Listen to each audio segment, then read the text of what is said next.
রবিবারের ব্যস্ত রুটিন। সকাল 7টা থেকে রাত পর্যন্ত চললো রান্না আর সংসারের কাজকর্ম।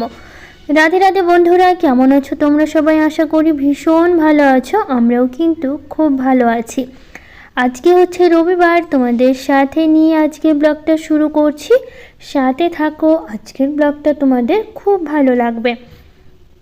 তো এখন সকাল 7টা থেকে তোমাদের সাথে ব্লগটা আমি শুরু করেছি। বাবানের পাপা ঘুম থেকে উঠে বাসি ঘরগুলো ঝাড় দিয়েছে, তারপর তো উঠান ঝাড় দিচ্ছে। তোমাদের তো দেখিয়েই দিলাম। তো এখানে কিছু জামা কাপড় ছিল যেগুলো বাবানের পাপা কালকে কেচেছিল, তারপরে সেগুলো আমি এখন গুছিয়ে নিচ্ছি। তো সবগুলো জামা কাপড়ই ছাদে মেলা হয়েছিল, তো অনেকগুলোই কেচেছে, আরও অনেকগুলো আছে যেগুলো আজকে কাচতে হবে। তো আসলে বাবানের বাবা একদিনে অতগুলো কাচতে পারে না, তো আমাকে বলেছে অল্প অল্প করে ভিজিয়ে দিবা, আমি কেচে দেবো।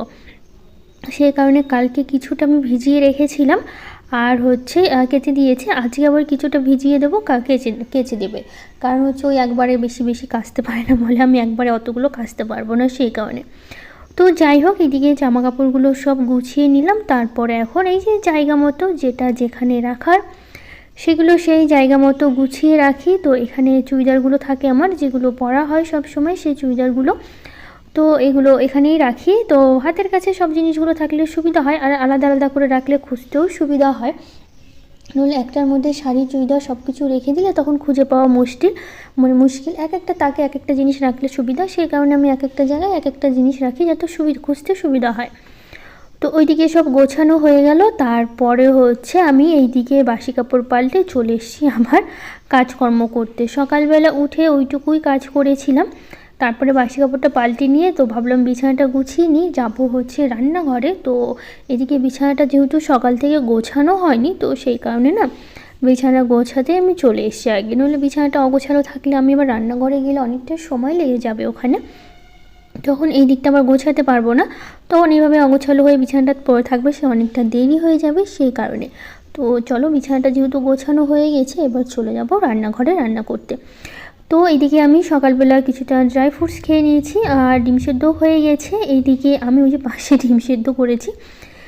তো যাই হোক, আলুও সেদ্ধ করেছিলাম, ভেবেছিলাম প্রথমে ডিমের ঝোল করব, তারপরে আবার কি মনে হলো, ভাবলাম ডিম সেদ্ধ খেয়ে নিই, ডিমের ঝোল করব না। তো আমার না খুবই পান্তা খেতে ইচ্ছে করছিল, তো সেই কারণে। আর গরমের মধ্যে পান্তা খেতে কিন্তু বেশ লাগে। সকাল থেকে বেশ গরম ছিল, দুপুরবেলা এত অন্ধকার করে তারপর এত ঝড় বৃষ্টি হয়েছে আমাদের এখানে, কি বলবো। তো যাই হোক, আলু ভাজা করেছি। আর কালকে আমি একটু ভাত বেশি করে রান্না করেছিলাম, যেহেতু পান্তা ভাত খাবো। তো আর আমি যেহেতু ভাত মানে 3 জনের তো বেশি করতে হয় না, তো সেই জন্য ভাত আমার সেরকম থাকে না কখনো যে পান্তা ভাত খাওয়ার মতো। তো সে কারণে কালকে একটু বেশি ভাত করেছিলাম, খেতে একটু জল দিয়ে আমি রেখে দিয়েছিলাম। পান্তা ভাত হচ্ছে খাবো দেখে। তো এদিকে আলু ভাজা আর ডিমগুলো সেদ্ধ ছিল, তো ভাবলাম কি ডিমগুলো এভাবে একটু কেটে কেটে ভেজে দেখি কেমন লাগে খেতে। তো সেই কারণে হচ্ছে এভাবে ভেজে নিচ্ছি 3 জনের 3টে ডিম। তো যাই হোক, এদিকে উল্টে পাল্টে ভালো করে ভেজে নিলাম। আলু ভাজা যেহেতু হয়ে গেছে, আর এদিকে আমি ডিম ভাজছি আর বাবানের সাথে গল্প করছি। ও আমার কাছে রান্না শিখছে, বলছে আলু ভাজা কীভাবে করতে হয়। বলছে আলু ভাজা তো খুব সহজ, কারণ এটাকে আমি বলেছিলাম আলুর মধ্যে লবণ হলুদ দিয়ে ভাজাভাজি করলেই হয়ে যাবে। ওর হচ্ছে ডাল খুব পছন্দ, ডাল, আলু ভাজা, ডিমের অমলেট, পাঁপড় ভাজা, বেগুন ভাজা এগুলো হলে ও খুব পছন্দ করে। ওই সেই জন্য আমাকে বলছে কি যে হচ্ছে ডাল কিভাবে করে। তো আমি ওকে বলছি ধুয়ে লবণ হলুদ দিয়ে মানে লবণ লঙ্কা দিয়ে একটু সেদ্ধ করে নিতে হবে, তারপরে ঘেঁটে নিয়ে জল দিয়ে ফোড়ন দিতে হবে, মানে জল দিয়ে ফুটিয়ে নিয়ে। বলছে অনেক ঝামেলা, আমি ঢাল করতে পারবো না। এখানে দাঁড়িয়ে আমার সাথে গল্প করছে। তো যাই হোক, 3টে বাটিতে মানে একটা থালা পান্তা ভাত নিয়ে নিয়েছি। এটা আমরা হচ্ছে পেঁয়াজ লঙ্কা দিয়ে আলু ভাজা আর ডিম সেদ্ধ মানে ভাজা, ওগুলো দিয়ে আমরা খেলাম। খেয়ে দিয়ে তারপরে অনেকক্ষণ পর আমি চলে আসলাম আবার রান্নাঘরে দুপুরে রান্না করতে। তো এইদিকে না মাছের মাথা ছিল, ভেবেছিলাম লাউ ঘন্ট করব।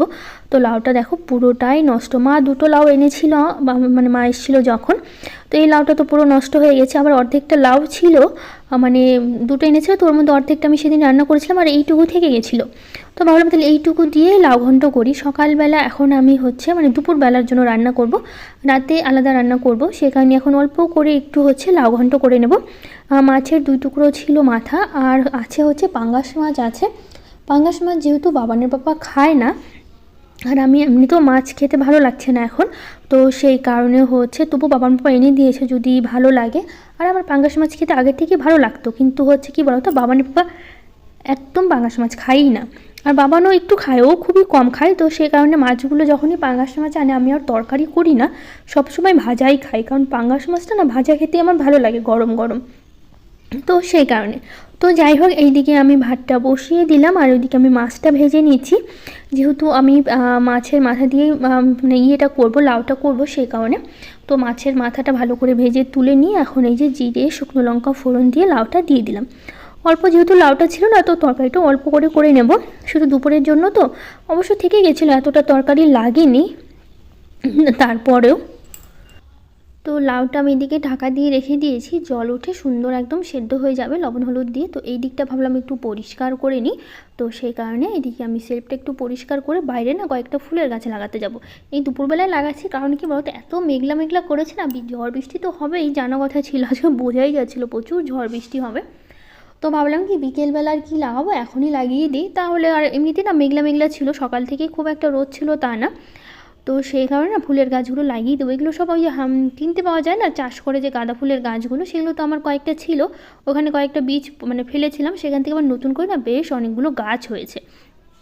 তো এর ভাবলাম কি এইগুলো এমনিতেই সাইড দিয়ে কয়েকটা গাছ আছে, দুই একটা করে ফুলও ফুটছে, তো ওই যে দেখো দুই একটা করে ফুলও ফুটছে, গাছগুলো খুব একটা বড় হচ্ছে না, কিন্তু ফুল আবার ফুটছে। তো ভাবলাম কি আবার যেগুলো যেখানে ফাঁকা ফাঁকা ছিল জায়গায় জায়গায়, তো সেখান থেকে না মানে সেখানে ওই যে ছিল ওখান থেকে উঠিয়ে লাগিয়ে নিয়েছি। তো এই দিকটা না এত ঘাস হয়েছে, পরিষ্কার করা হয়নি। বাগানের বাবা অবশ্য আজকে দুপুরবেলা বাগানটা পরিষ্কার করতে বসেছিল, কিন্তু কি বলো তো, এত ঝড় বৃষ্টি হলো, পরে আর করতেই পারিনি, কিছুটা করেই রেখে দিয়েছে।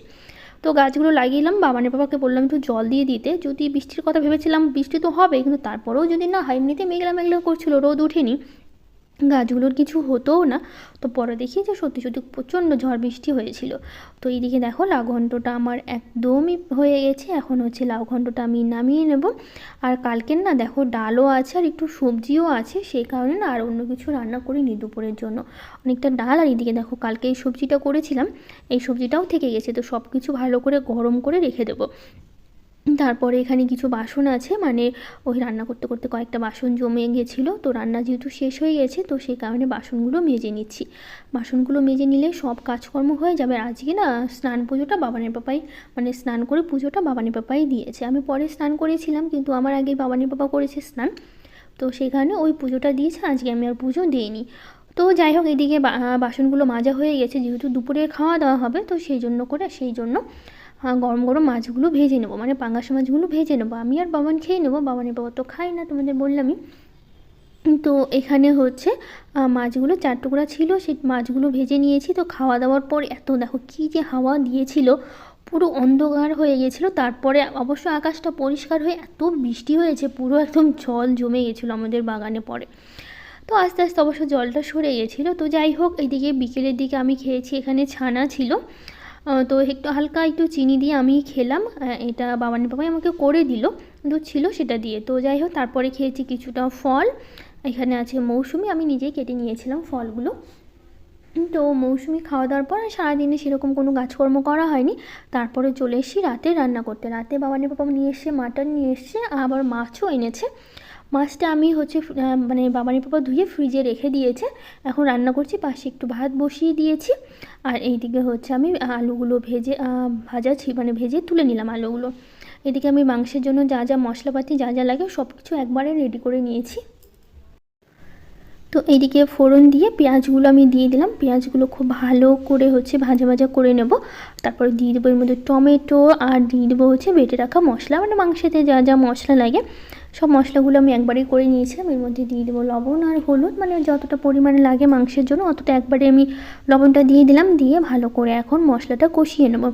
কষিয়ে নিয়ে তারপর এর মধ্যে দেবো হচ্ছে একটু মাংস দেবো, মানে সরি একটু বলছে মাংসগুলো দিয়ে দেবো।